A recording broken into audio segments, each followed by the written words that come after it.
Nous sommes en ligne, c'est bon? Super. Eh bien, bonjour à tous, merci d'être venus, nombreux malgré ce temps. Merci à ceux qui se sont connectés sur notre chaîne Twitch pour la première fois. Donc, bienvenue à la communauté Tech Control. On se réunit ce soir pour écouter Arthur, qui est déjà venu nous parler d'Angular il y a 6 mois, 8 mois? Il y a 8 mois. Et là, il revient nous parler pour nous présenter les dernières fonctionnalités de Angular. Je crois qu'une release qui est sortie il y a à peu près début novembre. Donc voilà, il va nous en parler plus. En tout cas, on voulait vous remercier, on profite de cette fin d'année, parce que c'est le dernier meet-up de cette année 2023, pour tous vous remercier. Il y a des têtes qu'on voit très souvent, qui sont là quasiment à chaque meet-up, donc merci pour votre fidélité. Merci à ceux qui deviendront fidèles, parce qu'il y en a peut-être qui, pour la première fois, nous rejoignent sur Twitch et vous continueront l'aventure. Donc merci à tous, et on espère vous voir nombreux en tant que spectateurs et aussi en tant que speakers. C'est aussi l'objectif de cette communauté, c'est de vous embarquer dans l'aventure de ce que c'est de faire des conférences. Donc on espère que vous serez nombreux à succéder à Arthur. Et je laisse la place à Arthur et vous pouvez lui faire du bruit, s'il vous plaît.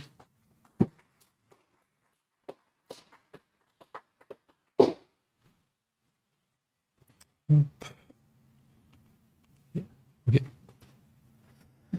Eh ben, déjà, merci d'être venu à cette présentation sur la renaissance d'Angular. Alors, pourquoi est-ce que je vais vous parler de ça aujourd'hui? Je sais que c'est une techno qui n'est pas forcément toujours appréciée, mais qui a de très belles choses à offrir. Et notamment depuis les dernières versions, il y a eu pas mal de changements, des changements majeurs. Et du coup, le framework, en l'espace de quelques mois, voire quelques années, a vraiment énormément changé. Aujourd'hui, du coup, on a une développeur expérience qui est bien meilleure qu'avant, on a de meilleures performances et il est beaucoup plus simple à prendre en main, que ce soit pour des profils plus seniors, mais aussi pour des profils plus juniors qui vont débuter dans le développement. Et peut-être que vous avez vu ça passer, mais début novembre, il y a eu la release de la version 17 d'Angular qui est sortie. Et donc à cette occasion, c'est l'équipe d'Angular qui a officialisé le terme de renaissance d'Angular. Donc l'idée, c'est que je vous fasse un peu un état des lieux des différentes fonctionnalités des dernières versions. Parce que pour moi, cette renaissance, en fait, elle a même commencé un peu avant, quelques versions avant la version qui est parue début novembre. Pour celles et ceux qui ne me connaissent pas, je me présente. Donc, je m'appelle Arthur, je suis développeur front-end et donc ça fait plusieurs années que j'ai décidé de me spécialiser sur Angular. Si à l'issue de cette presse, vous avez la moindre question, même qui viendrait après, n'hésitez pas, je suis disponible sur LinkedIn. Vous pouvez m'envoyer un message et je vous répondrai avec plaisir si je peux vous aider. Et j'ai également une chaîne YouTube sur laquelle je partage des connaissances sur Angular, RxJS et le développement en général. Donc, comme je vous disais, pour moi, la renaissance d'Angular, elle a commencé à partir de la version 14, donc qui est parue maintenant il y a plusieurs mois. Et cette version, elle a commencé à introduire deux fonctionnalités qui sont très intéressantes et qui ont vraiment initialisé cette renaissance. Il y a un premier point, donc si vous avez déjà travaillé avec Angular, ou peut-être que vous en avez déjà entendu parler, mais jusqu'à présent, vous deviez travailler avec ce qu'on appelle des ng modules. En fait, le principe de ces modules, c'est que ça allait vous permettre d'organiser les différents éléments de votre application, donc pour pouvoir les regrouper, et ça allait vous laisser la possibilité de les encapsuler. Donc l'idée, c'est que vous allez pouvoir choisir ce que vous voulez mettre à disposition parmi ces modules pour pouvoir le partager au sein de votre application ou même à d'autres projets. Il y avait une autre fonctionnalité qui était intéressante et qui était permise grâce à ces modules, c'était que vous alliez pouvoir faire du lazy loading. Donc l'idée, c'est que si vous vous rendez sur une certaine route, ça sert à rien de télécharger tout le contenu d'application si votre utilisateur n'y accède pas. Donc avec ce lazy loading, vous avez la possibilité de charger uniquement le contenu au fur et à mesure que votre utilisateur utilise votre application et qu'il accède à différents écrans. Donc pour vous montrer un peu à quoi est-ce que ça pourrait ressembler, dans ce module, on pouvait donc déclarer les différents éléments, donc via une propriété de déclaration. Dans ce cas-là, on aura un module qui serait commun et dans lequel on voudrait partager un input, une carte et un bouton. Derrière, vous allez pouvoir importer différents modules, donc qui étaient mis à disposition par Angular comme le common module, mais aussi des modules que vous auriez créés vous-même sur vos applications, comme on pourra voir avec un core module ou un matériel module, qui pourrait par exemple contenir tous les composants d'une librairie externe. Et comme je vous ai dit, vous pouviez encapsuler ces différents éléments pour les mettre à disposition. Pour ça, vous deviez utiliser la propriété export qui vous permet d'exposer ces différents éléments pour les personnes qui vont importer votre shared module. Mais cette approche, en fait, elle posait quand même plusieurs problèmes. Le premier, c'est que c'était impossible d'importer le strict nécessaire sur vos applications. En fait, c'est un peu une approche tout ou rien. Soit vous récupérez tout le module, soit vous ne l'importez pas. Mais si dans mon composant, ici, j'avais besoin de récupérer juste mon composant avec ma carte, j'avais pas cette possibilité. Je devais récupérer tout le contenu du module. Ce qui pouvait amener à un deuxième problème, c'était que si vous voulez tester un composant, eh bien, vous pouvez avoir un test qui était plus complexe à écrire, tout simplement parce que pour pouvoir utiliser votre composant, vous alliez devoir importer votre module. Et si il y a d'autres dépendances dans ce module, potentiellement, vous alliez devoir les gérer. C'est un peu dommage parce qu'au final, vous ne voulez pas vous en servir. Et il y a un autre constat qui a été fait, c'était que avec cette approche de module, ça pouvait poser problème aux nouveaux arrivants et ça pouvait provoquer des difficultés à raisonner en termes de composants. Parce qu'on mélangeait de termes et des approches, c'est pas forcément quelque chose qui était intuitif. Donc pour régler ce problème, il y avait une première approche pour travailler avec les modules qui était de faire du SCAM, du Single Component Angular Module. Et l'idée derrière cette approche, c'est que chacun de vos composants, eh bien, vous alliez créer un module vous-même associé. Alors, en pratique, ça pouvait ressembler à ça. Dans votre arborescence, vous voyez que ici, pour chaque composant, eh bien, on va créer un module qui va être associé, et que ce soit pour des composants qu'on voudrait réutiliser, mais aussi pour des composants qui pourraient correspondre à nos écrans, comme on peut voir ici avec le Profile Component.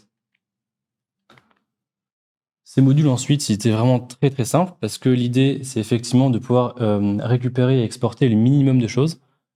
Mais l'avantage, c'est que si jamais plus tard, je veux pouvoir me servir de mon composant avec ma carte, j'ai tout simplement besoin d'importer ce module-là, qui contient le strict nécessaire, et ça va m'éviter de récupérer la terre entière si je n'ai pas besoin. Pour s'en servir, puisqu'il s'agit d'un module, eh bien, dans mon écran ici, donc dans le module qui va contenir mon écran, le profile module, il vous suffit tout simplement de venir importer vos différents éléments de façon unitaire. Et je vous parlais du lazy loading. Donc, pour pouvoir faire ça, c'est très simple. Dans votre fichier, vous déclarez les routes. Vous avez une propriété load children et vous avez juste à renseigner le chemin du module pour pouvoir le récupérer quand vous en avez besoin. Donc cette approche, elle permet déjà d'importer le strict nécessaire et du coup, on va récupérer moins d'informations et vos tests pourront être plus simples. Mais il y a quand même le problème parce que c'est toujours compliqué de raisonner en composant. On a toujours un peu ces deux termes, ces deux approches et ça fait une difficulté supplémentaire. Et surtout, ça a rajouté un problème en plus, c'est que l'arborescence maintenant va être moins lisible. Si vous deviez à chaque fois rajouter un module, ça fait une charge mentale pour la personne qui va s'occuper de faire les développements et ça fait du bruit dans votre architecture. Et donc, depuis la version 14 Angular, il y a une fonctionnalité qui a été introduite qui est donc les standalone components. Et l'avantage de cette feature, c'est que il vient vraiment prendre tous les avantages des ng modules et de la façon de travailler avec le SCAM. L'idée derrière le standalone component, c'est que le titre est un peu trompeur parce que ça concerne les éléments comme des directives, des pailles, mais l'idée c'est que tous vos composants, tous vos éléments vont être leur propre module. Ce qui vous permet de devoir travailler uniquement avec des composants. Et là, on retrouve une approche, je pense, qui se rapproche de ce que vous pourriez trouver sur d'autres technos. Donc c'est beaucoup plus standard. Ensuite, la seule chose que vous avez à faire, c'est lorsque vous voulez transformer un composant en standalone, il suffit tout simplement de rajouter la propriété standalone à true sur votre élément. Et à partir du moment où vous rajoutez cette propriété, votre composant est considéré comme un module, mais c'est entièrement géré par Angular. Et puisque votre composant agit comme un module, de la même manière que vous pouviez importer les dépendances sur le module, là vous pouvez le faire directement depuis le composant.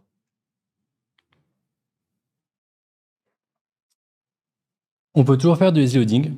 Il y a juste un petit changement, c'est que maintenant vous n'allez plus devoir appeler une propriété load children, mais il vous suffit d'appeler une propriété load component et de passer le chemin de votre composant. Il y a une deuxième fonctionnalité donc, qui est apportée dans cette version, c'est l'implémentation d'une méthode, la mise à disposition d'une méthode inject.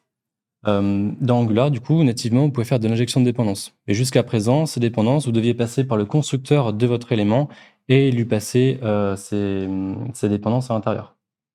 Grâce à cette méthode, en fait, c'est une méthode qui va vous permettre de récupérer la dépendance dans votre élément sans passer par le constructeur. Alors, il y a juste une contrainte, c'est que vous devez être dans un contexte d'injection, c'est-à-dire soit dans un constructeur, soit lorsque vous allez initialiser les champs de votre élément, ou bien dans une fonction factory. Et ça permettra d'autres fonctionnalités pour les prochaines versions, ce qu'on verra juste après. Donc concrètement, à quoi est-ce que ça peut ressembler? Vous voyez qu'avant cette version d'Angular, si vous vouliez injecter une dépendance, donc vous deviez passer par le constructeur, et potentiellement, si jamais vous étiez dans un contexte avec de l'héritage, et vous allez devoir appeler votre méthode super ici. Depuis cette version, on peut appeler la méthode inject directement ici pour récupérer la dépendance, ce qui fait qu'on aura quelque chose qui est beaucoup plus simple à utiliser, qui est beaucoup plus lisible, et ça permettra d'avoir des composants qui sont beaucoup plus souples. C'est vraiment très appréciable.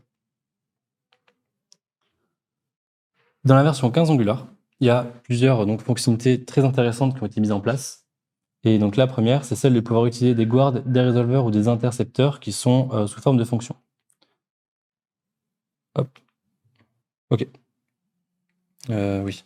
Donc jusqu'à présent, lorsque vous vouliez par exemple faire un contrôle pour savoir si un utilisateur peut accéder à une route ou non, ou mettre un résolveur ou un intercepteur, vous deviez passer par une classe.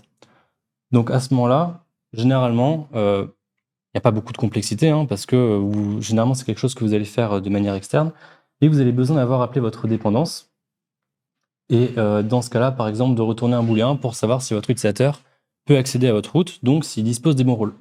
Donc ça, c'était la version avant Angular 15, on devait passer par des classes. Depuis la version 15 Angular, et grâce au fait que la méthode inject puisse être utilisée dans un contexte d'injection, maintenant, vous avez quelque chose qui est beaucoup plus simple, parce que là où avant, on était obligé de déclarer une classe pour au final très peu de traitement, ici, vous voyez qu'on peut le faire via une fonction directement dans notre fichier de route. Il suffit d'injecter notre dépendance et de venir appeler notre méthode asRole en lui passant les paramètres. Et ensuite, il vous suffit tout simplement d'appeler votre guard, votre résolveur, votre intercepteur comme vous l'auriez fait avant. Et ce qui est super intéressant, c'est aussi, puisque vous pouvez le faire sous forme de fonction, vous pouvez l'écrire directement dans votre fichier de route, et puisque tout est centralisé au fait au même endroit, c'est beaucoup plus simple pour s'y retrouver et pour venir le faire évoluer. Cette version, elle amène aussi une autre fonctionnalité qui est très puissante, que je trouve encore très, très peu utilisée, c'est vraiment dommage. Ça s'appelle la directive composition.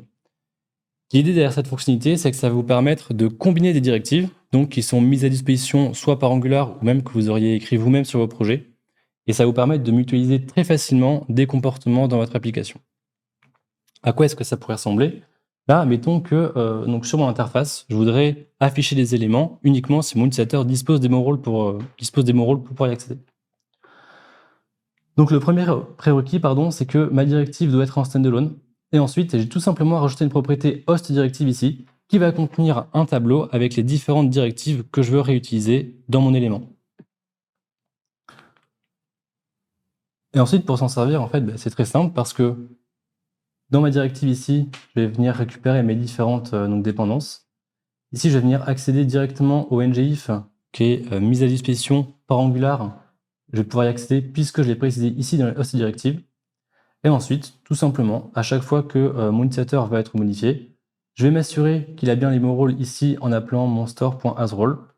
Et si c'est le cas, eh bien, je vais tout simplement venir alimenter mon ngIf en fonction de ce résultat. L'avantage maintenant, si on regarde le template, c'est que vous voyez qu'ici, la première ligne sera affichée uniquement si mon utilisateur dispose du rôle manager, et en dessous, uniquement si mon utilisateur dispose du rôle du client. Donc c'est quelque chose qui est très simple à mettre en place. Là, on peut vraiment tirer parti de ce qui a été mis à disposition par Angular. Et si jamais vous avez des besoins plus précis sur vos applications, eh bien, on pourrait imaginer aussi les combiner de cette façon. Maintenant, la version 16 d'Angular, elle a apporté vraiment beaucoup de valeur au framework, notamment grâce au signal. Avant de pouvoir vous parler du signal, ce qui est important de comprendre, c'est comment fonctionne la détection de changement dans Angular. Déjà, la détection de changement, c'est tout simplement lorsque votre utilisateur va interagir avec votre application, eh bien, vous allez devoir modifier l'affichage en fonction de son interaction. Un exemple très simple, c'est que si vous cliquez sur un item de votre navigation, vous allez vous attendre à ce que le composant change de page. Si vous cliquez sur un bouton, peut-être que ça va afficher ou masquer les éléments. Et derrière, peu importe la librairie ou le framework que vous utilisez, il faut qu'il y ait un mécanisme tout simplement pour détecter qu'est-ce qui a changé et est-ce qu'il faut que je change et que je mette à jour mon affichage ou non. Donc ça, c'est la détection de changement. Ce qu'il faut savoir, c'est que jusqu'à présent, donc la détection de changement en Angular est basée sur une librairie qui s'appelle Zone.js. Et le comportement, en fait, est très simple. C'est qu'à la moindre interaction partout dans votre application, Angular va reparcourir l'entièreté de l'arbre des composants pour venir contrôler s'il y a des changements. Et si c'est le cas, eh bien, il va venir l'appliquer. Et sinon, il va rien faire. J'ai juste fait rentrer une petite démo pour que ce soit un peu plus visuel. OK. Donc là, en fait, j'ai l'équivalent de mon application sous forme de l'arborescence de mon application. Donc vous voyez que j'ai différents composants qui sont imbriqués les uns sur les autres. Maintenant, si jamais je viens déclencher l'interaction sur ce composant qui est à ce niveau-là, vous allez voir que tous les camps clignotent. Et tout simplement, à chaque fois que ça clignote, ça veut dire que la détection de changement d'Angular est passée, juste pour s'assurer s'il y a des modifications apportées ou non. Donc ça, c'est le mode détection de changement par défaut. Vous voyez que ici, donc je ne sais pas si c'est visible à l'écran, mais le composant a un mode de détection de changement qui est un peu différent puisqu'il est en on-push. L'intérêt derrière ce mode de détection de changement, c'est qu'on va partir du principe que si les données en input, donc en paramètres de votre composant, ne sont pas changées, il n'y a aucune raison que le résultat en sortie soit modifié. Ce qui fait que pour tous vos composants qui sont on-push, vous voyez que la détection de changement ne va pas passer à l'intérieur, parce qu'il n'y a aucune raison que ce soit modifié. Par contre, si jamais je viens interagir avec cet élément, bien là on passe bien dedans pour s'assurer qu'il y a des contrôles à faire. Donc je pense que c'est quelque chose que vous n'avez pas forcément ressenti de problème à ce niveau-là, au niveau des performances, parce que c'est quand même optimisé et c'est quand même très bien géré. Mais dans l'approche, c'est un peu dommage de devoir tout reparcourir à chaque fois. Et si vous avez une application très complexe, ça peut être plus compliqué à comprendre pour de nouveaux arrivants. Et ce qui serait vraiment intéressant, ce serait qu'on ait moyen directement, si jamais par exemple je clique sur ce composant-là, de pouvoir directement modifier que ce composant uniquement sans traverser toute une application. Ça, c'est quelque chose qui sera permis à terme grâce aux signaux. Donc le signal, c'est un nouveau type de données qui est introduit dans le framework. Ce qu'il faut savoir, c'est que ce n'est pas un type de données qui est propre à Angular. Il me semble qu'initialement, c'est tiré de Solid.js ou même de Knockout.js, il y a très longtemps. Donc c'est pas nouveau en soi. Mais l'intérêt de ce type de données, c'est que vous allez être en mesure d'être notifié lorsque la valeur va changer. Donc c'est exactement ce qu'on aurait besoin pour la détection de changement. Et l'avantage de ce type de données, c'est que ça va permettre d'introduire un nouveau modèle de réactivité au sein d'Angular et ça va énormément simplifier les applications. Pour ça, on va prendre un exemple. Imaginons qu'on a une application sur laquelle on voudrait suivre la consommation de boissons. Donc dans cette application, elle est très très simple. Par contre, on voit qu'on veut suivre différents types de boissons. Vous voudrez également pouvoir ici incrémenter ou décrémenter la quantité, c'est-à-dire qu'en fonction de la quantité qu'on va alimenter, l'image devrait être différente. Et de la même façon, ici, on va vouloir afficher un message qui va à la fois devoir réagir sur le type de données utilisées, mais également sur la quantité de boissons. Donc à quoi est-ce que ça pourrait ressembler? Comment est-ce qu'on pourrait traiter ce besoin grâce aux signaux? Tout simplement, on va utiliser une méthode signal ici pour pouvoir déclarer un signal. Donc en lui passant une valeur par défaut. Grâce au signal, je vous ai dit qu'on était en mesure de détecter quand la valeur était modifiée. Et donc Angular nous met également à disposition une méthode computed qui va contenir un signal en lecture seule qui sera réévalué à chaque fois qu'un des signaux à l'intérieur va émettre une nouvelle valeur.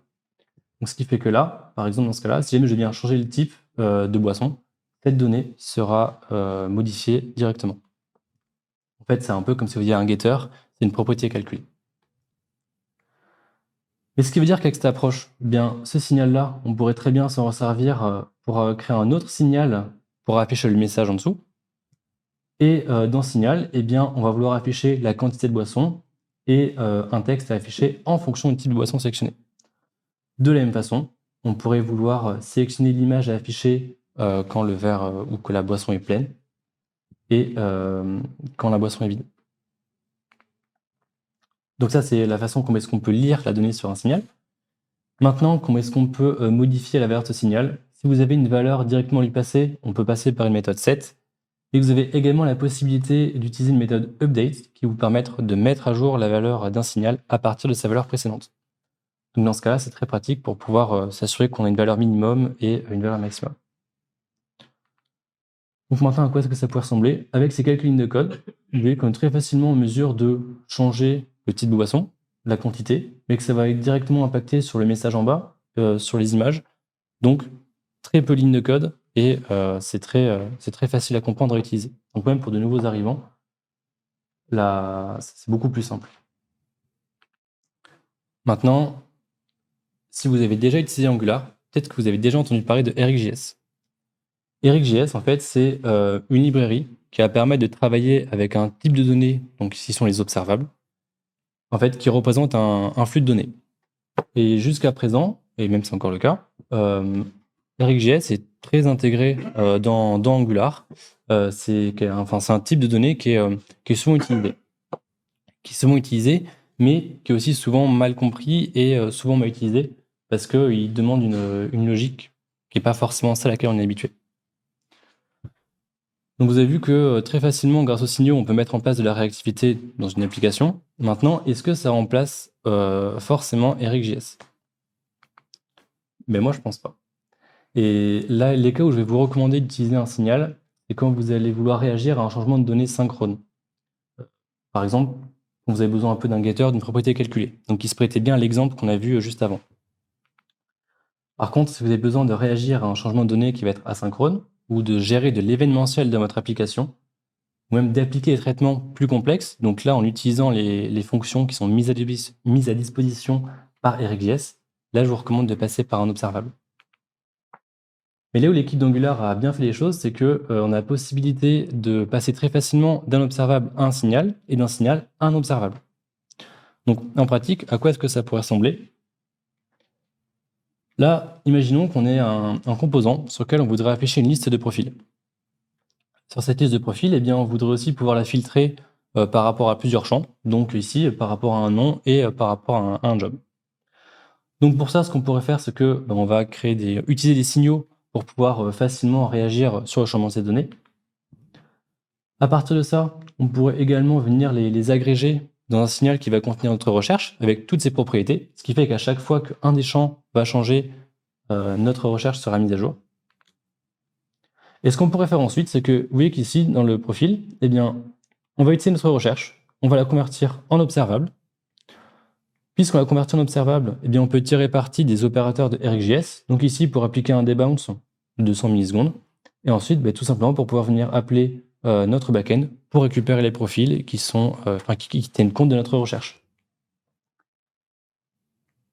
Donc ça, on va contenir un observable, mais pour que ce soit plus facile à utiliser dans le template et aussi dans notre composant et qu'on puisse y accéder à n'importe quel moment comme une variable un peu classique au final, il vous suffit d'appeler la méthode toSignal pour reconvertir votre observable en signal.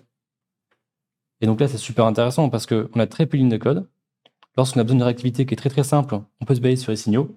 Et lorsqu'on a besoin de quelque chose un peu plus complexe, un peu plus poussé, on peut utiliser observable, mais derrière, on peut revenir sur les signaux pour faciliter l'utilisation de cette constante. Donc maintenant, c'est quoi la prochaine étape justement par rapport aux signaux? Parce que là, le signal en fait a juste été introduit comme type de données et on n'y est pas encore au fait de pouvoir détecter le changement directement à ce niveau-là. La prochaine étape, c'est que pour l'instant, si vous souhaitez passer une donnée en paramètre à vos composants, vous devez passer par un input. Donc c'est un peu l'équivalent des props pour ceux qui utilisent du React. Et l'avantage, c'est que, d'ailleurs c'est quelque chose, je crois, qui a été...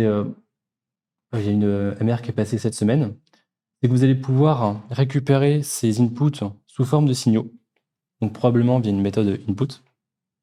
Mais là où c'est super intéressant, c'est que puisque vous avez un signal, depuis votre composant, vous allez tout à fait pouvoir utiliser une méthode computed pour pouvoir réagir dessus et faire les traitements ou même pouvoir faire une propriété calculée. Donc dans ce cas, ça veut dire qu'à chaque fois que la donnée va changer dans mon dashboard component, je vais pouvoir réagir très facilement dans mon composant enfant. Pour donner un peu idée de la roadmap, dans la version 16, les signaux ont été introduits, on peut commencer à s'en servir. Là, cette semaine, il y a les signaux sous forme d'input et d'output qui ont été intégrés, donc qui seront mis à disposition prochainement. Mais il y a encore pas mal de travail parce que vous vous doutez bien que c'est quand même un gros sujet. Ça impacte quasiment tout dans le framework. Donc, c'est pas quelque chose qui peut se faire du jour au lendemain. Mais c'est en très bonne voie. Et l'objectif final, du coup, c'est de pouvoir faire la détection de changement à travers ce signal pour ne pas avoir à reparcourir tout le composant et directement changer la donnée qui a été modifiée. Cette version, elle apporte également une modification, une amélioration en ce qui concerne le server-side rendering, donc le SSR. Juste avant. Le SSR, c'est tout simplement le fait d'aller générer votre application côté serveur pour qu'elle puisse être rendue plus rapidement et qu'elle puisse être indexée. Mais si vous générez votre application côté serveur, vous allez avoir un DOM donc, qui est statique, mais dans votre application au quotidien, vous allez également vouloir pouvoir interagir avec. Et cette étape, c'est ce qui s'appelle l'hydratation. Donc jusqu'à présent, dans Angular, on avait une stratégie d'hydratation qui était dite destructive, c'est-à-dire que Angular, les composants, votre application était générée côté serveur. Angular allait récupérer donc le DOM de votre application, il allait en générer un de son côté, il allait entièrement remplacer celui qui a été récupéré côté serveur par le sien. Donc, le problème, c'est que ça pouvait faire un peu un effet de blink et que du coup, ça pouvait, votre page pouvait mettre plus longtemps avant de vraiment être disponible. Depuis cette version, vous avez la possibilité de passer par une stratégie d'hydratation qui est dite non destructive, c'est-à-dire que Angular va récupérer le DOM qui a été généré et il va venir s'intégrer, le compléter, on va dire, pour mettre une couche de réactivité, donc sans le remplacer intégralement. Et pour faire ça, vous avez tout simplement besoin d'ajouter un provider dans la configuration de votre application en appelant la méthode provideClientHydration qui est mise à disposition par Angular. Si vous avez travaillé sur les applications donc Angular qui étaient assez complexes, qui pouvaient mettre du temps à builder, il y a une autre amélioration qui apporte beaucoup de valeur, c'est que depuis cette version, on a la possibilité de builder les applications en se basant sur Vite et ESBuild. Donc c'est très appréciable puisque d'après les benchmarks, ça peut réduire les temps de build de 80%. Donc c'est pas négligeable. Les devs sont contents et côté CI/CD, ça peut aussi économiser des sous, donc ça profite à tout le monde. Pour faire ça, c'est très simple. Jusqu'à présent, donc vous avez cette config dans le Angular JSON. Vous voyez que ici dans le builder, vous avez le build Angular browser. Et pour pouvoir bénéficier de cette amélioration, il vous suffit tout simplement d'ajouter -esbuild. Donc voilà, quelques caractères pour 80% de build, c'est pas mal, quoi. Cette version a aussi apporté d'autres améliorations donc, qui étaient attendues depuis longtemps. La possibilité de définir un input comme required. Donc pour ça, il vous suffit tout simplement de rajouter donc dans votre input un objet avec la propriété required valorisé à true. Donc, et l'avantage, c'est que si cette propriété, cet input n'est pas valorisé lorsque vous allez utiliser la balise de votre composant, vous aurez un message d'erreur et une erreur lors de la compilation. Donc ça vous permet d'avoir plus le contrôle sur comment sont utilisés vos composants et surtout d'en être prévenu le plus tôt possible pour pouvoir corriger ce problème. Il y a également une fonctionnalité très intéressante, c'est que toujours sur input, maintenant on a la possibilité d'appliquer une transformation entre le moment où vous allez passer une donnée en input de votre composant et le moment où vous allez vous en servir à l'intérieur de ce composant. Pour ça, il vous suffit tout simplement de renseigner donc, la propriété transform et de lui passer une fonction en valeur. Donc dans ce cas-là, puisqu'on veut avoir un input qui va contenir un booléen, on peut appeler la méthode boolean attribute qui est mise à disposition par Angular. Et ce que ça va vous permettre, c'est que jusqu'à présent, vous pouviez utiliser uniquement la première ligne ici. Donc vous deviez préciser que votre input ici était une variable du code à évaluer en lui passant ici true en valeur. Et puisque maintenant on applique une transformation, vous pouvez tout simplement passer une chaîne de caractères true, la transformation se fera, mais encore mieux, dans ce cas-là, typiquement où on a une valeur qui est statique, on peut directement passer un expanded sans rien préciser de plus, comme vous pourriez le faire sur un élément HTML natif au final. Donc on se rapproche de ce qu'on peut retrouver ailleurs, beaucoup plus simple, et ça fait moins de code, moins de code à lire, moins de code à comprendre, donc c'est très appréciable. Une autre amélioration qui a été apportée pendant cette version, c'est au niveau donc, des paramètres de vos routes. Je pense que c'est arrivé à chacune et chacun d'entre vous, mais généralement, il y a un moment sur vos projets, vous allez devoir récupérer l'ID de votre élément. Donc dans ce cas-là, on pourrait imaginer avoir un écran pour afficher le détail d'une mission. Forcément, vous allez récupérer les détails associés à cet identifiant. Jusqu'à présent, vous deviez récupérer le paramètre de votre URL depuis un ActivityRoute, donc qui était un objet mis à disposition, par Angular. Donc ça se fait, mais c'est pas forcément très intuitif et très facile à lire. Depuis la version 16 du coup d'Angular, vous avez la possibilité de rajouter un paramètre lorsque vous définissez le routeur de votre application. Ici, c'est le with component input binding. Et à partir du moment où vous avez rajouté cette fonction, dans votre composant, il vous suffit tout simplement d'appeler un input avec le même nom que vous avez défini dans votre route. Donc, ce qui est quelque chose en fait qui permet directement de récupérer votre paramètre, mais ça peut être un query params, une data, c'est vraiment toutes les données qui sont liées au routeur. Et un autre ajout qui peut sembler négligeable, mais qui était demandé depuis longtemps, c'est la possibilité d'avoir des composants maintenant qui ont des balises auto-fermantes. Donc, c'est-à-dire que ici, tout simplement, si vous n'avez pas de contenu à l'intérieur, vous pouvez le fermer, comme vous pouvez le faire sur beaucoup d'autres technos. Donc, c'était très attendu. Donc, ça fait déjà pas mal de fonctionnalités. Et maintenant, c'est vraiment la version 17 d'Angular qui a officialisé cette renaissance du framework. Et cette renaissance, elle s'accompagne déjà d'un nouveau branding. Ils ont profité de cette version pour changer le logo d'Angular. Je pense que ça peut paraître un détail, mais jusqu'à présent, le logo d'Angular était très proche de celui d'AngularJS, qui était en fait... Angular est une réécriture d'AngularJS, donc c'est deux frameworks qui sont différents, mais à cause du nom, on faisait encore souvent la confusion. Donc ce changement de logo, il vient marquer un logo plus moderne, et surtout, ça vient accentuer cette différence, donc je pense que c'est vraiment très appréciable. Mais surtout, ce qui est intéressant, c'est que si jamais vous aviez déjà dû utiliser la documentation Angular, elle était franchement pas terrible, pas forcément évidente pour s'y retrouver, c'était vraiment même pas agréable, et je crois que même pour contribuer, c'était compliqué. Donc ils ont profité de ce nouveau branding pour pouvoir en fait mettre un nouveau site, donc qui est le site d'angular.dev. À partir de la version 18 d'Angular, ça va remplacer la documentation officielle, et donc ils ont intégralement révisé et repensé cette documentation. Donc, elle est maintenant beaucoup plus simple à utiliser. Et quelque chose qui apporte beaucoup de valeur aussi dans cet écosystème, c'est qu'ils ont totalement repensé le tutoriel pour découvrir Angular. Et maintenant, vous avez également la possibilité de le tester sur vos ordinateurs comme avant, mais aussi directement depuis le navigateur. Donc, ce qui veut dire que, vous pouvez vraiment voir toutes les fonctionnalités d'une application Angular moderne, avec des exemples, un petit guide, un petit tutoriel dans votre navigateur. Donc c'est très interactif, très facile à utiliser et c'est vraiment très appréciable. Cette version elle apporte aussi une amélioration en ce qui concerne la ligne de commande d'Angular, à savoir que à partir de maintenant, tous les éléments que vous allez générer via la ligne de commande seront en stand-alone par défaut. Donc vous avez encore la possibilité de ne pas le faire si jamais vous avez ce besoin, mais par défaut, tout sera stand-alone. L'ajout de la configuration pour utiliser ESBuild et Vite, qui avait été introduite dans la version 16 maintenant, c'est quelque chose qui est intégré par défaut dans votre application. Et enfin, maintenant, vous avez la possibilité de générer une app avec du SSR. Une question, en fait, il y a un prompt qui vous est demandé lorsque vous voulez générer une application, également depuis un paramètre. Alors, c'est quelque chose qui peut sembler anecdotique parce que c'était déjà disponible avant.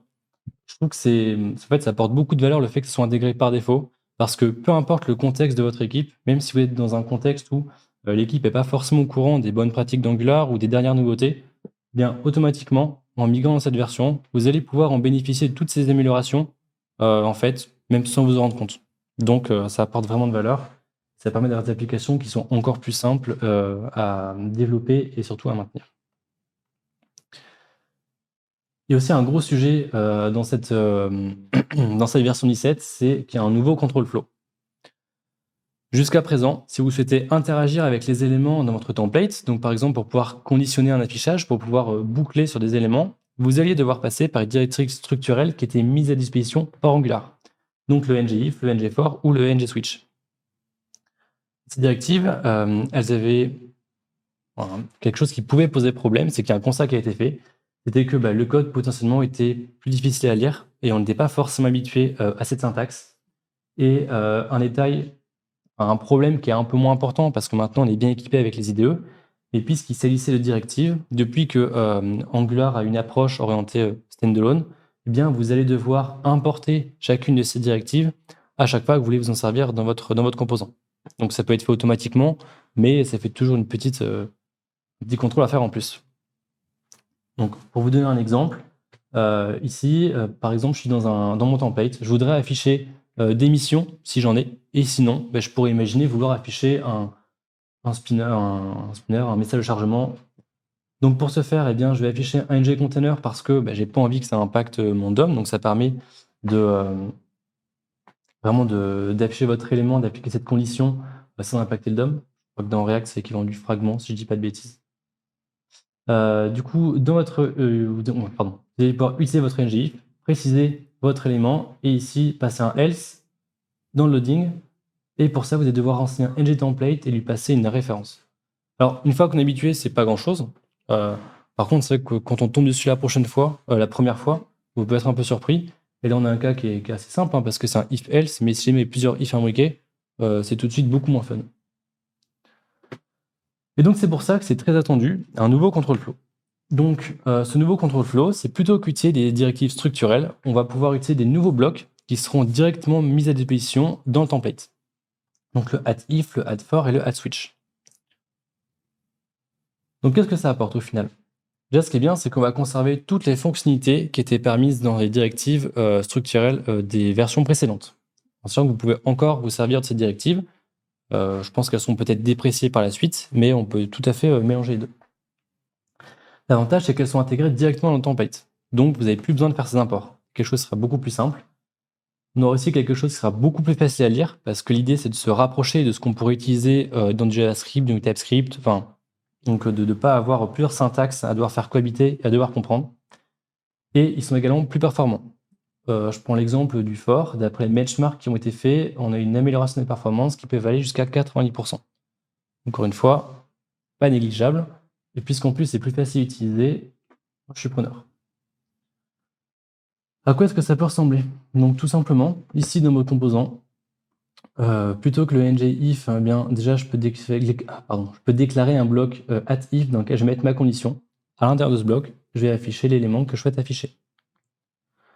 Le else qu'on avait tout à l'heure, je peux tout simplement utiliser un nouveau bloc else et de la même façon mettre mon élément. Et petit ajout, vous avez également la possibilité d'utiliser un bloc else-if si vous avez plusieurs conditions à évaluer.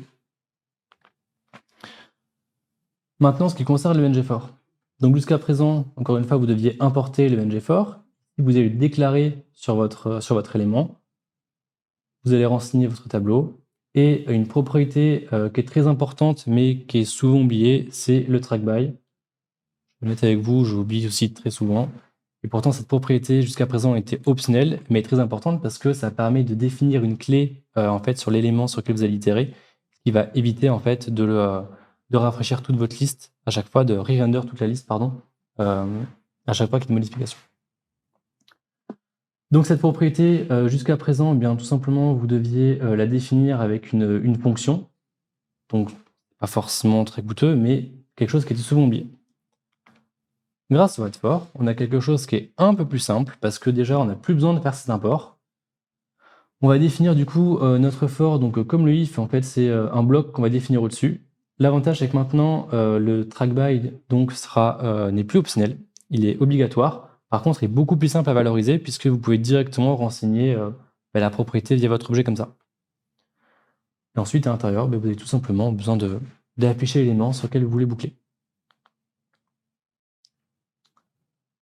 Vous avez également la possibilité maintenant d'utiliser un bloc empty pour afficher un contenu donc qui sera affiché s'il n'y a aucun élément dans la liste sur lequel vous voulez itérer juste au-dessus. Ensuite, en ce qui concerne le switch, je pense que vous voyez la logique, mais c'est pareil qu'avant, c'est pas forcément très facile à lire, et on est dans un cas qui est assez simple. Et maintenant, on va se rapprocher de quelque chose d'un peu plus agréable et qui se rapproche plus de ce qu'on pourrait avoir dans du JS.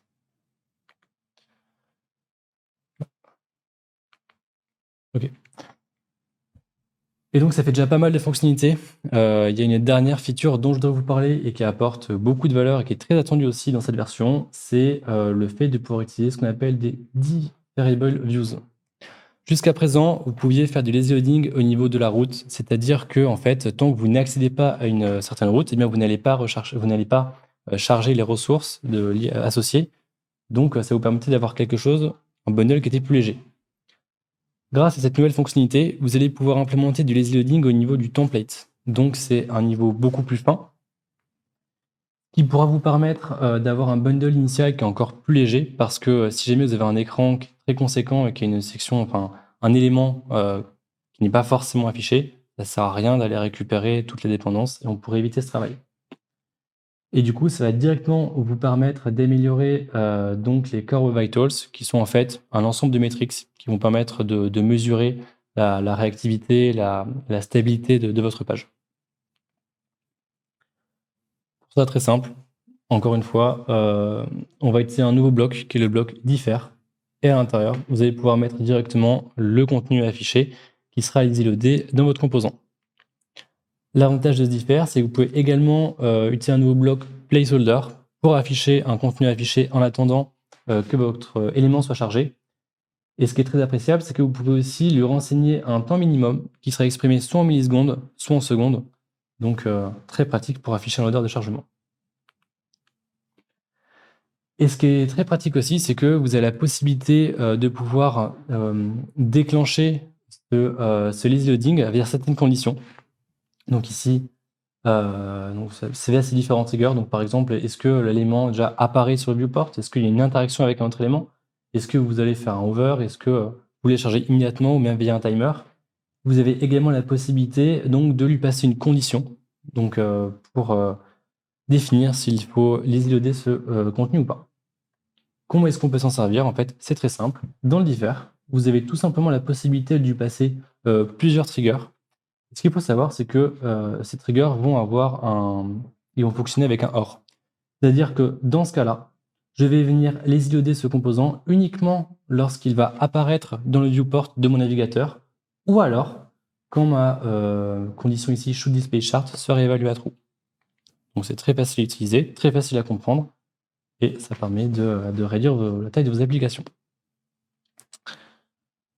Donc voilà, j'ai terminé. Ça fait quand même il y a pas mal de fonctionnalités. Le framework a pas mal évolué. C'est quand même beaucoup plus simple à comprendre et à le prendre en main, même pour de nouveaux arrivants. Donc si vous avez des questions, je vais essayer d'y répondre. Et si jamais vous avez des questions qui viennent plus tard peut-être, n'hésitez pas. Je suis disponible sur LinkedIn et donc envoyez-moi un message et je vous répondrai avec plaisir. Ou même sur ma chaîne YouTube, il y a peut-être des vidéos qui pourront servir donc, sur Angular et avec JS.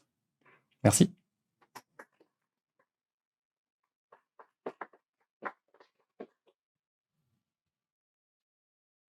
Vous avez des questions? Ouais. Je sais pas si j'ai loupé, mais tu as parlé de lazy loading et il y a une fonctionnalité qui est quand tu attends justement ton bundle, tu as besoin de faire quelque chose en attendant. Et je sais qu'en React, j'ai beaucoup posé des questions par rapport à React parce que j'essaie de faire des parallèles avec ce que je connais.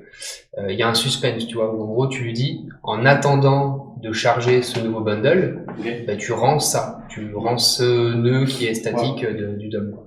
Est-ce qu'il y a un équivalent chez vous pour justement avoir un fallback? C'est le défaire de la fin que j'ai loupé? Ouais, c'est c'est tout récent, c'est que tu as un placeholder qui te permet d'afficher ton élément en attendant. Mais ouais, du coup, c'est tout récent. Ouais. Le défaire, tu as dit si on met plusieurs conditions, c'est un ou. Ouais. Est-ce qu'il y a moyen de faire un et? Je sais pas si Je crois pas. Enfin, il me semble pas. Pour l'instant, je crois que c'est Du coup, enchaîner les défairs. Enfin, est-ce qu'on peut mettre un défaire dans un défaire? Est-ce que tu peux mettre un défaire dans un défaire? En vrai, je sais pas. Je vois pas pourquoi tu pourrais pas. J'ai pas essayé. Ok. J'ai pas essayé. Mais ouais, par défaut, c'est dur. Peut-être que ça va évoluer par la suite, ou peut-être si jamais il y a ce besoin, tu auras cette façon de faire. Je pense que tu peux essayer. J'ai pas essayé. Hein.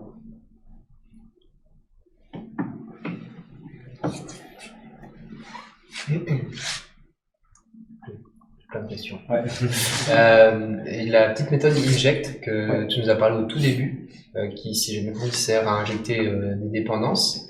Yes. Au début, tu nous as montré l'exemple où c'était à l'intérieur d'une classe. Donc, on comprend que du coup, en injectant dans une classe, cette nouvelle classe va choper les dépendances. Mais j'ai vu que il y avait des exemples où il était à l'extérieur de la classe. Ouais. Et en fait, qu'est-ce qui se passe en fait quand tu injectes quelque chose qui n'est pas dans la classe que du coup tu vas exporter en tant que module? Si j'ai bien compris ce que fait Angular. En fait, à chaque fois, cette méthode, tu peux t'insérer dans un contexte d'injection. Donc, par exemple, tu vas pas. Je prends l'exemple, tu as un composant, c'est une méthode que tu appelles à l'intérieur, mais là, tu ne pourras pas appeler cette méthode inject. Parce qu'il faut que ce soit dans un contexte spécifique. Ok. Donc, ce contexte spécifique, ça va être lorsque tu es dans le constructeur, lorsque tu vas initialiser une propriété. Tu vois, typiquement, l'exemple que je prenais pour le HTTP client au début. Et tu auras également dans une fonction factory. Donc, ce qui est un peu ce qui se passe pour le guard, l'exemple au début. Dans certains contextes comme ça, tu vas pouvoir injecter ta dépendance. Et si jamais, du coup, tu veux pouvoir interagir avec cette dépendance, changer sa valeur, par exemple, il suffit tout simplement de passer à un provider que tu peux définir au niveau de ton composant, au niveau de ton application entièrement. Je sais pas si ça répond à ta question. Ouais, c'est surtout le fait d'injecter des dépendances. J'ai l'impression qu'on embarque des dépendances, tu vois. Donc, si tu injectes dans un module des dépendances, si ensuite tu exportes ce module-là va prendre les dépendances avec lui. D'accord. Ouais. Et du coup, sauf que du coup, il y avait une injection, une ligne de code que nous a montré qui est à l'extérieur de la classe. Et du coup, j'imagine que quand tu exportes une classe, mais que, toi, qu'est-ce que fait l'injection si elle est en dehors d'une classe? C'est au tout début, de tes slides, il y avait Tu vas remettre ici. Je me demandais si, du coup, Angular, en fait, lui, quand il crée son module, et donc l'arbre de dépendance, on est d'accord qu'il va prendre que ta classe que tu as exportée. Tu as qu'un export par default. Ouais, de ta classe, mais du coup, ta dépendance, elle est pas scopée dans ton composant, si tu veux. Ok, je crois que il n'y a pas d'export, en fait, dans les fichiers Angular. Il prend tout ce qu'il y a dans le fichier. Tu exportes ton composant. Tu exportes quand même ton composant. Ok. Pour la classe, je pense que c'était lui.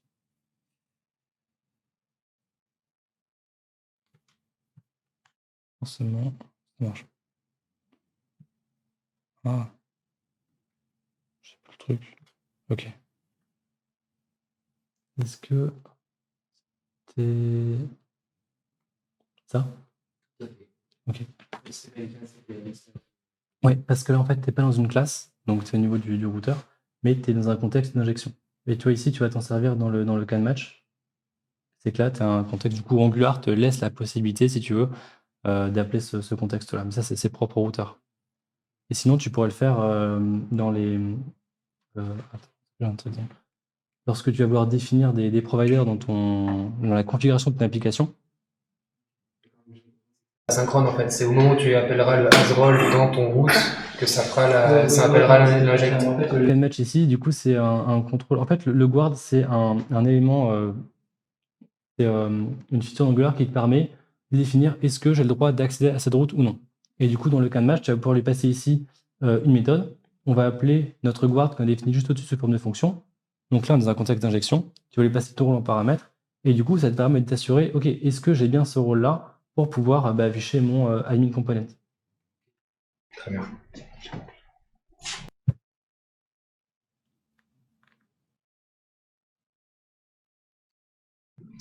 J'ai une toute petite question. Moi, je suis bloqué sur Angular 13, du coup, tous les standalone, je découvre. Ouais. Et du coup, je suis un peu perdu avec il n'y a plus le app module, du coup. Alors, je sais, on est un peu bizarre, mais quoi, je sais pas vraiment comment poser la question. Du coup, j'ai pas vraiment très bien compris le principe de faire que du standalone dans toute l'application. En fait, c'est que, effectivement, avant, tu avais un app module. Mais maintenant, si on raisonne en composant, tu vois, un composant, ça peut être quelque chose que tu vas réutiliser, un bouton, un input. Ça peut aussi être un écran. Et du coup, tu as aussi un app component. Donc, si jamais tu as des données à récupérer partout, tu peux quand même y accéder de cette façon. Au final, tu vois, c'est que maintenant, tu n'as que. Un composant, c'est pas forcément quelque chose d'unitaire, ça peut embarquer d'autres choses derrière. Et dans ce cas-là, ce que tu avais dans le app module, tu peux par exemple le passer dans ton app component, ou si jamais c'est la configuration avec des imports, des providers, maintenant ils ont extrait la config justement dans un fichier app config. Donc en fait, tu as exactement l'équivalent. Donc ce que tu as dans ton app module, tu mettras juste dans le app config. et tu pourras t'en servir de la même façon. Ouais.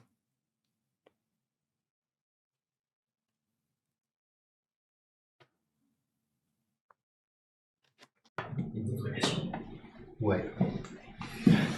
J'essaie de faire plein de parallèles avec React. Quand tu nous as parlé qui a introduit les signals avec les computes et tout ça, et c'est l'impression que ça donne, hein, pour moi qui fais du React, c'est que le signal c'est un peu un équivalent du useState en fait. Tu viens déclarer un state qui va être dynamique au cours du cycle de vie de ton composant. Est-ce que c'est un peu la même chose? C'est-à-dire que c'est plus une entrée qui est capable de mettre à jour le composant, donc tu viens plus lui injecter un nouveau paramètre dans ton composant. C'est lui en interne, il a un state qui va être capable de mettre à jour en fonction des interactions des utilisateurs. Puisque c'est ce que tu fais au final. Il y a un moment où tu le mets à jour avec ton update, au final, ton signal. Ouais, mais est-ce que ça serait un équivalent? Mettre, alors. Sans avoir un paramètre dans ton composant. Alors, tu n'as pas forcément besoin de paramètres. Aujourd'hui, tu peux passer, je prends un exemple, hein, le type de boisson, comme on avait tout à l'heure. Tu pourrais très bien juste le stocker, le résultat de ton enum, et venir le mettre à jour à chaque fois. Ça, c'est quelque chose que tu peux déjà faire dans Angular. Enfin, tu vois, c'est pas forcément, tu n'as pas cette notion de paramètre. C'est un type de données comme un autre, comme tu ferais un nombre, un string et tout. Mais l'avantage, c'est qu'effectivement, tu vas pouvoir réagir dessus. Parce que si on stockait le type de boisson sous forme d'enum, ça t'obligerait à chaque fois que tu vas changer ton type de venir mettre à jour autre chose. Pour le message, par exemple, tu vois. En gros, il faudrait écouter, OK, à chaque fois que je change de type ou que je change la quantité, je vais venir réévaluer mes propriétés. Le fait de passer par un signal, ça te permet d'avoir une propriété qui est calculée un peu automatiquement à partir des signaux que tu vas mettre à l'intérieur. Enfin, dans le cas du computed. Donc, puisque le signal, tu peux être en mesure d'être notifié quand la valeur va changer, tu es en mesure derrière de réagir dessus s'il y a un changement. Et du coup, le compute, il te permet de stocker un résultat tant que ce signal ne change pas. ouais, même si En fait, tu vas le conserver. En gros, tu viens un peu stocker temporairement un résultat jusqu'à ce que ton signal y change. Donc ça se fait pour des variables scalaires comme des strings, des tableaux de strings, des nombres et tout ça. Ouais. Est-ce que vous avez un équivalent pour faire un compute, du coup, mais sur une fonction, de stocker une fonction parce qu'elle n'a pas encore changé, tu n'as pas besoin de recalculer. Imaginons que c'est une fonction que tu as un callback, que tu vas passer à un bouton, une clic, tu vois, et tu sais qu'elle fait tout le temps la même chose, et donc tu veux pas à chaque fois recalculer cette fonction. Donc du coup, tu vas la mémoriser comme tu le ferais avec un compute pour une valeur scalaire. Mais est-ce que vous êtes capable du coup de le faire pour une fonction qui est du coup pas une variable scalaire? Alors, effectivement, je pense pas que tu aies moyen de le faire pour une fonction. Après, là aussi, tu as une différence dans la manière dont est pensé Angular par rapport à React. C'est qu'en fait, tu n'as pas cette notion de callback. Dans React, il me semble que tu passes des callbacks que tu vas vouloir appeler depuis ton enfant ou ton parent. Alors qu'avec Angular, tu as plus une notion d'event emitter. Donc en gros, tu vas juste avoir ça va t'émettre un événement. Mais donc depuis ton enfant, il change la valeur. Tu vas émettre et tu vas pouvoir réagir depuis ton composant parent. Mais du coup, tu vas pas recréer une nouvelle fonction. C'est simplement que ta fonction va être appelée. Donc, tu serais à l'aise dans ton compute. Là, actuellement, ton compute, c'est une fonction anonyme qui renvoie quelque chose. Est-ce que tu serais à l'aise de faire une fonction anonyme qui renvoie une autre fonction anonyme? Tu vois ce que je veux dire? C'est-à-dire que le résultat de ton compute, c'est plus une variable scalaire, c'est une fonction qui, plus tard, quand tu la consommeras, sera une fonction que tu peux appeler. Tu vois ce que je veux dire? Je suis pas sûr de voir le... En gros, l'idée, c'est que ton compute, c'est une fonction anonyme qui renvoie un résultat. Et c'est ce résultat-là que tu voudras utiliser. Ouais. Ce résultat-là, actuellement, ça peut être un nom, une string, un tableau de ce qu'on vient de dire. Mais est-ce que du coup, si ta fonction anonyme, elle renvoie une autre fonction anonyme, du coup, ta variable que tu viens stocker avec ton compute, c'est une fonction, tu vois. Et est-ce qu'il y aura un intérêt? Est-ce que tu serais à l'aise? Est-ce que techniquement c'est possible de le faire avec le compute? De renvoyer autre chose qu'une variable scalaire dans cette fonction? Après, si jamais tu as des transformations impliquées, par exemple, tu n'as rien qui t'empêche d'appeler une fonction classique à l'intérieur de ton compute. Juste que ton compute sera réévalué à partir du moment où un des signaux qui est dedans va émettre une nouvelle valeur. Donc, par exemple, rien ne t'empêche de déclarer ta fonction en dehors, qui va prendre, ta chaîne de caractères en paramètres. Et ce paramètre, en fait, tu alimentes avec ton signal. En fait, tu peux appliquer des. C'est vraiment. Tu peux appeler d'autres méthodes si tu veux à l'intérieur. T'as la possibilité, ouais. Mais il faut quand même être vigilant parce que si tu fais. C'est là où je pense aussi à la limite, parce que si tu fais quelque chose, tu as des traitements qui sont très complexes et que c'est pas. Enfin, c'est pas forcément lisible. Imaginons que tu appelles une méthode, en plus qui soit impure à l'intérieur, qui va accéder à ton signal. Ben, quand tu vas arriver sur ton computid, si tu vois pas facilement quel signal est appelé, tu vois, tu pourras avoir des comportements bizarres. Enfin, c'est pas un comportement bizarre, mais tu peux perdre de la lisibilité par rapport à ça. Donc, si jamais tu as besoin de faire un traitement aussi, tu n'as rien qui t'empêche de faire des computids et de t'en resservir pour faire d'autres filtres, un peu comme on a fait avec le water selected. Je sais pas si. Attends. Est-ce que je peux partager ici?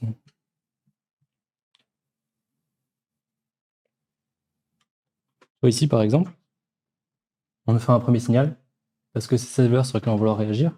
Et ce signal, eh bien, on s'en sert directement après dans d'autres signaux. Ce qui fait que tu n'as pas les trucs qui sont imbriqués. C'est au final assez déclaratif parce que tu comprends ce que ça va contenir et tu as quelque chose qui est, je trouve, assez facile à comprendre pour quelqu'un qui va arriver dessus. Du coup, on va avoir comme une cascade de mise à jour, il suffit que le signal type change. Exactement.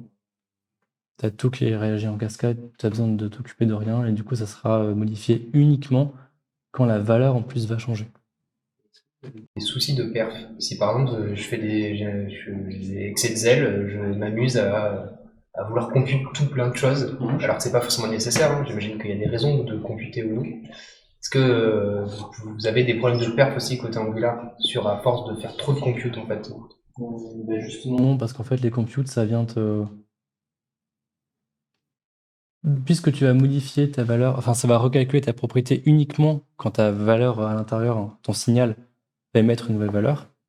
C'est-à-dire qu'en fait, tu vas le recalculer uniquement quand il y a besoin. Donc, ça va t'éviter toutes ces opérations que tu pourras avoir autrement. Donc à tort, ton signal il change toutes les secondes parce que tu t'es trompé dans quel signal tu consommes. J'imagine que si tu t'amuses à recompute chaque seconde parce que ton signal il a changé. Ouais, mais de la même façon que si jamais tu veux appeler une méthode chaque seconde parce que ta valeur change, tu vois. Enfin, là, je pense qu'on est sur c'est à peu près le même. Je pense pas que ça change de ce côté-là. C'est que si tu fais effectivement un traitement d'entrée qui fait que tu vas spammer ton composant et qu'il n'y a pas énormément de rechargeabilité, bah, tu auras encore le problème là. Mais dans ce cas, je pense pas que ce soit la responsabilité. Je pense que c'est pas porté par le compute ou session. C'est plutôt quel traitement est-ce que tu fais en amont qui va t'amener à faire ça. Ok.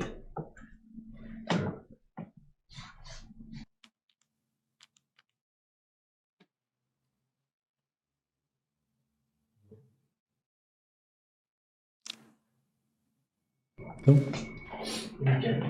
Merci beaucoup. ouais.